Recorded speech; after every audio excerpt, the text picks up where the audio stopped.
ಇನ್ನು ರಾಜ್ಯದ ಖಡಕ್ ಜೈಲು ಅಂತಾನೆ ಹೆಸರುವಾಸಿಯಾಗಿರೋದು ಬಳ್ಳಾರಿ ಜೈಲು. ಇಲ್ಲೂ ಕೂಡ ಹೋದ ನಂತರ ಈಗ ದರ್ಶನ್ ಪೊಗರು ಮಾತ್ರ ಕಿಂಚಿತ್ತೂ ಕೂಡ ಕಡಿಮೆಯಾಗಿಲ್ಲ.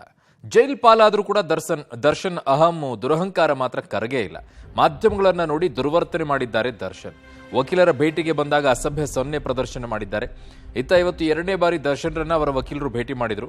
ಜೊತೆಗೆ ಇವತ್ತು ಪತ್ನಿ ವಿಜಯಲಕ್ಷ್ಮಿ ತಮ್ಮ ದಿನಕರ್ ಸಹ ಭೇಟಿ ಮಾಡಿ ಜಾಮೀನು ಅರ್ಜಿ ಮತ್ತು ಕಾನೂನು ಹೋರಾಟದ ಬಗ್ಗೆ ಚರ್ಚೆಯನ್ನ ಮಾಡಿದ್ದಾರೆ.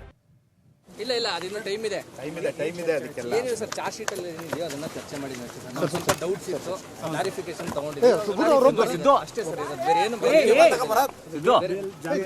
ಅದ್ರಲ್ಲಿ ನಾವು ಅದು ಡಿಸಿಷನ್ ತಗೊಂತೀವಿ ಸರ್. ಸೀನಿಯರ್ ಇದ್ದಾರೆ, ನಾವೆಲ್ಲ ಡಿಸಿಷನ್ಸ್ ತಗೊಂತೀವಿ. ಚಾರ್ಜ್ ಶೀಟ್ ನಾವೆಲ್ಲ ಓದ್ತಾ ಇದೀವಿ, ನೋಡ್ಕೊಂಡು ಅದು ಡಿಸಿಷನ್ ತಗೊಂತೀವಿ.